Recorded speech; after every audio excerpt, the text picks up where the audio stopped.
ಬಳ್ಳಾರಿಯ ಆಂಜನೇಯ ದೇಗುಲದಲ್ಲಿ ಮಾಂಸದ ಚೀಲ ಪತ್ತೆಯಾಗಿದೆ. ಮಾಂಸದ ತುಂಡುಗಳನ್ನ ನೋಡಿ ಅರ್ಚಕ ಶಾಕ್ ಆಗಿದ್ದಾರೆ. ಬಳ್ಳಾರಿಯ ನಾಗಲಕೇರಿಯ ಆಂಜನೇಯ ದೇಗುಲದಲ್ಲಿ ದೇವಸ್ಥಾನದ ಹಿಂಭಾಗದ ವೆಂಕಟೇಶ್ವರ ದೇಗುಲದ ಬಳಿ ಮಾಂಸ ಪತ್ತೆಯಾಗಿದೆ. ಗರುಡ ಸ್ತಂಭದ ಮುಂದೆ ಪ್ಲಾಸ್ಟಿಕ್ ಕವರ್ನಲ್ಲಿ ಮಾಂಸ ಪತ್ತೆಯಾಗಿದೆ. ತಕ್ಷಣ ಸ್ಥಳೀಯರು ಹಾಗೇನೆ ಪೊಲೀಸರಿಗೆ ಮಾಹಿತಿಯನ್ನ ದೇವಸ್ಥಾನದ ಸಿಬ್ಬಂದಿಗಳು ನೀಡ್ತಾರೆ.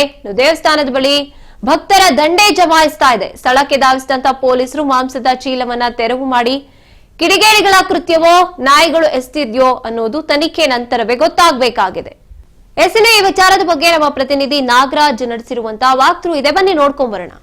ಗಡಿನಾಡು ಬಳ್ಳಾರಿಯ ನಾಗಲಕೆರೆ ಏರಿಯಾದಲ್ಲಿ ಇರ್ತಕ್ಕಂಥ ಅಭಯ ಆಂಜನೇಯ ಸ್ವಾಮಿ ದೇವಸ್ಥಾನದಲ್ಲಿ ಇವತ್ತು ಮುಂಜಾನೆ ಅಂದ್ರೆ ಯಾರೋ ಕಿಡಿಗೇಡಿಗಳು ಈ ಒಂದು ಮಾಂಸದ ಚೀಲವನ್ನ ಹಾಕಿರ್ತಕ್ಕಂಥದ್ದು. ಇಲ್ಲಿನ ಬೆಳಿಗ್ಗೆ ಅರ್ಚಕರು ಏನಿದ್ದಾರೆ ಮಹೇಶ್ ಶರ್ಮಾ ಅವರು ಬಂದಂತ ಸಂದರ್ಭದಲ್ಲಿ ಈ ಒಂದು ವೆಂಕಟೇಶ್ವರ ಸ್ವಾಮಿ ದೇವಸ್ಥಾನ ಏನಿದೆ, ಈ ಅಭಯ ಆಂಜನೇಯ ಸ್ವಾಮಿ ದೇವಸ್ಥಾನಕ್ಕೆ ಹೊಂದಿಕೊಂಡಂತೆ ಹಿಂದೆ ಈ ಒಂದು ವೆಂಕಟೇಶ್ವರ ಸ್ವಾಮಿ ದೇವಸ್ಥಾನದ ಪ್ರಾಂಗಣದ ಮುಂಭಾಗದಲ್ಲಿ ಈ ಒಂದು ಇಲ್ಲಿ ಒಂದು ಕರೆಯ ಒಂದು ಬಾರ್ಡರ್ ಕಾಣ್ತಾ ಇದೆ. ಈ ಒಂದು ಬ್ಲಾಕ್ ಬಾರ್ಡರ್ನ ಮುಂಭಾಗದಲ್ಲಿ ಈ ಒಂದು ಮಾಂಸದ ತುಣುಕುಗಳನ್ನ ಅಂದ್ರೆ ಒಂದು ಕರಿ ಚೀಲದಲ್ಲಿ ಇರ್ತಕ್ಕಂಥ ಮಾಂಸದ ತುಣುಕುಗಳನ್ನ ಇಲ್ಲಿ ಹಾಕಲಾಗಿತ್ತು. ಇದಲ್ಲದೆ ಈ ಒಂದು ವೆಂಕಟೇಶ್ವರ ಸ್ವಾಮಿಯ ಏನು ಗರುಡ ಸ್ವಾಮಿ ಇದೆ ಇದರ ಪಕ್ಕದಲ್ಲೂ ಕೂಡ ಈ ಒಂದು ಮಾಂಸದ ತುಣುಕುಗಳನ್ನ ಇಲ್ಲಿ ಚೆಲ್ಲಲಾಗಿತ್ತು. ಮುಂಜಾನೆ ಈ ಒಂದು ಎಂದಿನಂತೆ ಒಂದು ದೇವತಾ ಕೈಂಕರ್ಯವನ್ನ ಮಾಡಲಿಕ್ಕೆ ಬಂದಂತ ಏನು ಮಹೇಶ್ ಶರ್ಮಾ ಇದ್ದಾರೆ, ಅವರುಗಳು ಈ ಒಂದು ಮಾಂಸದ ತುಣುಕುಗಳನ್ನ ಮತ್ತೆ ಈ ಮಾಂಸದ ಚೀಲವನ್ನ ನೋಡಿ ಬಹಳ ದಿಗ್ಭ್ರಾಂತರಾಗ್ತಾರೆ. ತದನಂತರ ಇಲ್ಲಿರ್ತಕ್ಕಂಥ ಒಂದು ಸ್ಥಳೀಯ ಒಂದು ಮಹಿಳೆಯನ್ನ ಕರೆಯೋದ್ರ ಮೂಲಕ ಅವರು ಈ ಒಂದು ಮಾಂಸದ ತುಂಡುಗಳನ್ನ ಮತ್ತೆ ಚೀಲವನ್ನ ತೆರವುಗೊಳಿಸ್ತಾರೆ. ನೀವು ಈಗ ವಿಜುವಲ್ ಗಮನಿಸ್ತಾ ಇರ್ಬೋದು. ಈ ಒಂದು ವೆಂಕಟೇಶ್ವರ ಸ್ವಾಮಿಯ ಏನು ವಾಹನ ಇದೆ ಇದು ಗರುಡ.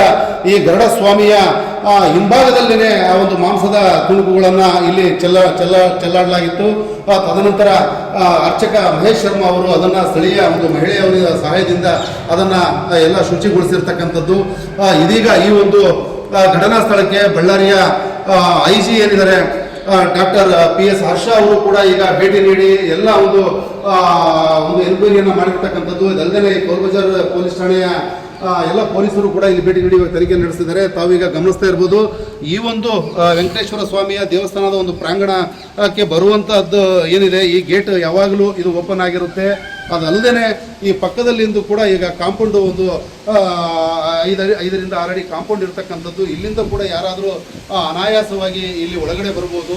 ಇಲ್ಲಿ ಯಾವುದೇ ರೀತಿಯ ಈ ಒಂದು ಬಾಗಿಲನ್ನು ಹಾಕದೆ ಒಂದು ಭದ್ರತೆಯನ್ನ ಮಾಡದೇ ಇರತಕ್ಕಂಥ ಒಂದು ಲೋಪನೆ ಈ ಒಂದು ಘಟನೆಗೆ ಕಾರಣ ಆಗಿದೆ ಅಂತಾನೆ ಹೇಳ್ಬೋದು. ಈಗಾಗಲೇ ಇದಕ್ಕೆ ಸಂಬಂಧಪಟ್ಟ ಹಾಗೆ ಈಗ ಬಳ್ಳಾರಿಯ ವಿಶ್ವ ಹಿಂದೂ ಪರಿಷತ್ ಸೇರಿದಂತೆ ಬಿಜೆಪಿಯ ಕಾರ್ಯಕರ್ತರು ಈ ಒಂದು ಘಟನೆಯ ಬಗ್ಗೆ ಕೂಲಂಕುಷವಾದ ತನಿಖೆ ಆಗಬೇಕು, ಈ ಒಂದು ಘಟನೆಗೆ ಕಾರಣರಾದಂಥ ದುಷ್ಕರ್ಮಿಗಳನ್ನು ಬಂಧಿಸಬೇಕಂತ ಹೇಳಿದ್ದಾರೆ. ಹಾಗಾಗಿ ಈ ಒಂದು ಸ್ಥಳಕ್ಕೆ ಭೇಟಿ ನೀಡಿದಂಥ ಐಜಿ ಹರ್ಷ ಅವರು ಕೂಡ ನಾವು ಇದು ಒಂದು ಪ್ರಕರಣವನ್ನು ಬಹಳ ಗಂಭೀರವಾಗಿ ನಾವು ತೆಗೆದುಕೊಂಡಿದ್ದೇವೆ. ಈಗಾಗಲೇ ಒಂದು ಕ್ರಿಮಿನಲ್ ಪ್ರಕರಣವನ್ನು ಕೂಡ ದಾಖಲು ಮಾಡಿದ್ದೇವೆ. ಯಾವರೇ ಆರೋಪಿಗಳಿರಲಿ ಅದನ್ನು ಕಾನೂನು ರೀತಿಯ ಅವ್ರನ್ನ ಬಂಧಿಸುವಂಥ ಕೆಲಸ ಮಾಡ್ತೀವಿ. ಇದಕ್ಕೆ ಸಂಬಂಧಪಟ್ಟ ಹಾಗೆ ನಾವು ಕೋಲ್ಬಜಾರ್ ಪೊಲೀಸ್ ಠಾಣೆಯ ಪೊಲೀಸರಿಗೆ ಈ ಒಂದು ಕೇಸನ್ನು ನಿಗಾ ವಹಿಸಿ ಈ ಒಂದು ತನಿಖೆ ಮಾಡಲಿಕ್ಕೆ ಆದೇಶ ಮಾಡಿವೆ ಅಂತ ಹೇಳಿದ್ದಾರೆ. ನಾಗರಾಜ್, ರಾಜ್ ನ್ಯೂಸ್, ಬಳ್ಳಾರಿ.